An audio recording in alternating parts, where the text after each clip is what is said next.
네, 안녕하세요. 이번에는 역장 분석을 여러분께 설명드리도록 하겠습니다. 역장 분석, 영어로는 Force Field Analysis라고 말합니다. 역장이니까 힘이 작용하는 공간, 이게 역장이죠. 변화의 역동을 시각화하는 방법이다, 이렇게 볼 수 있어요. 사람들은 이제 지금보다 더 좋은 상태로 가고 싶어 하죠. 더 부자가 되고 싶어 한다거나, 시험 성적을 더 높이고 싶다거나, 내가 사귀고 있는 사람과 더 깊이 사귀고 싶다거나, 이렇게 더 바람직한 방향으로 변화를 하고 싶어 합니다. 근데 이게 여기에서 여기로 변화가 되면 좋은데, 이게 변화가 되지 않는다는 건 뭐냐면 여기에 힘의 균형이 있기 때문이다, 이렇게 보는 거죠. 이쪽에서는 방해하는 힘, 여기로 올라가야 되는데 뭔가 누르고 있는 거예요. 그 다음에 이쪽에서는 이걸 막 추진하는 힘이 있겠죠. 도움되는 힘이 있는 거예요. 근데 이 둘이 균형을 이렇게 딱 이루고 있으니까 이게 그대로 있는 거죠. 근데 이 균형을 깨트리면 여기로 올라갈 수 있다. 이게 역장 분석의 핵심 개념이다, 이렇게 말씀드릴 수 있어요. 여기서 이렇게 누르고 있는, 방해하는 힘이 뭐고, 지탱하고 있는 도움되는 힘이 뭔지, 더 퇴보하지 않게 도움되는 힘이 있으니까 현재의 평형을 이루고 있겠죠. 그래서 그 힘을 이제 하나씩 해보는 도구가 역장 분석이다, 이렇게 말씀드릴 수 있어요. 맨 먼저는 이제 목적을 확인하는 게 중요하겠죠. 목적을 확인하고 그 목적을 이제 중앙에다가 이렇게 써줍니다. 이렇게 수평으로 목적을 써주고 위에서 방해하는 힘, 밑에서 도움되는 힘, 이렇게 할 수도 있고요.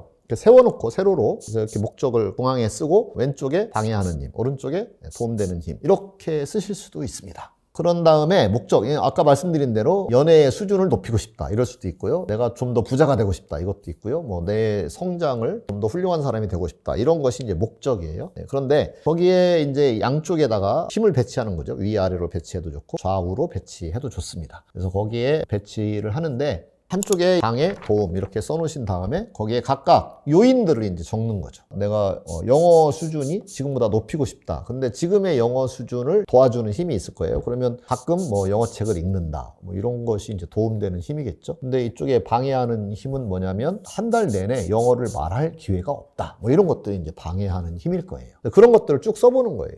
그 다음에 이제 회사라면 현재 조직 문화가 수평 문화를 지향하는데 현재는 되게 수직적이다라고 했을 때 수평적인 조직 문화가 목적이 되겠죠. 수평적인 조직 문화로 가는 데 있어서 도움되는 힘이 뭐고 방해되는 힘이 뭐냐, 이걸 각각 요소를 이제 따져보는 거죠. 그러면 뭐 리더의 꼰대 마인드 이런 것이 이제 방해하는 힘이겠죠. 그 다음에 도움되는 힘은 뭐예요? 추진력이죠. 뭐 MZ세대의 구성의 증가, 이런 것들이 이제 도움되는 힘이 될 거예요. 그 다음에 뭐가 있을까요? 뭐 수평적 조직 문화에 대한 교육, 이런 것들이 도움되는 힘이 될 거고요. 수평적 조직 문화를 만들려고 하는 어떤 평가 지표, 이런 것들이 될 수 있을 거고요.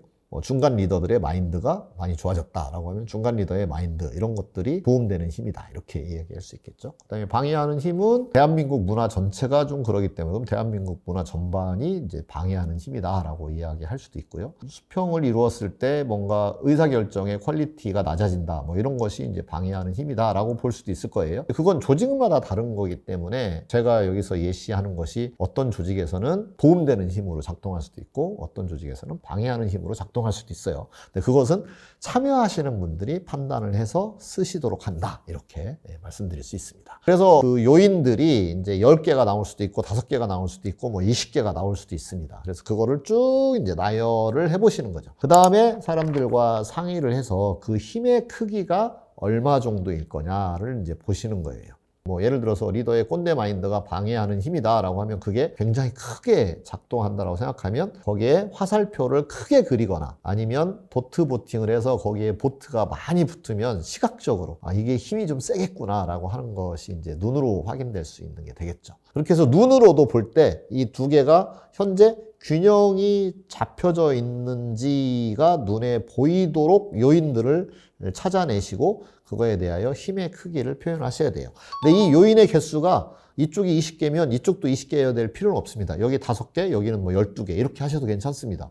대신 여기 5개가 지금 이쪽 12개의 합친 힘과 균형을 이루고 있기 때문에 현재 상태가 유지되고 있다, 이렇게 볼 수 있는 거죠. 그래서 그런 관점에서 그런 것들을 염두에 두시면서 시각화를 해 나가시면 됩니다. 그렇게 이제 표시를 한 다음에 거기까지가 이제 역장 분석이에요. 그러면 그걸 보시고 우리의 변화가 현재 일어나고 있지 않는 이유는 이런 균형이 있기 때문이겠구나 라고 하는 것이 이제 눈으로 보여졌어요. 이제 변화를 진짜 이루어내고 싶다. 그러면 방해하는 힘을 줄이거나, 그러면 방해하는 힘을 줄이는 방법을, 과제를 이렇게 발굴을 하면 되겠죠. 예를 들어서 내가 부자가 되고 싶은데 보니까 아주 그 고급 외식을 내가 자주 한다. 그러면 고급 외식을 줄이는 걸 앞으로의 그 과제로 삼아야, 그래야 이제 부자가 될 수 있겠죠. 그래서 그런 부분들을 이후에 이제 변화의 방법을 탐색하는 단계로 이제 넘어가게 된다. 이렇게 말씀드릴 수 있어요. 거기서부터는 이제 대안 탐색 또는 해법, 솔루션을 탐색하는 방법으로 넘어가는 거니까 그 이전까지가 이제 역장 분석이다. 이렇게 말씀드릴 수 있습니다. 네, 오늘은 변화에 작용하는 힘이 어떤 것들이 있는지를 시각화함으로써 변화의 방법을 찾아보는 데 도움이 되는 도구, 역장 분석에 대해 알아봤습니다. 감사합니다.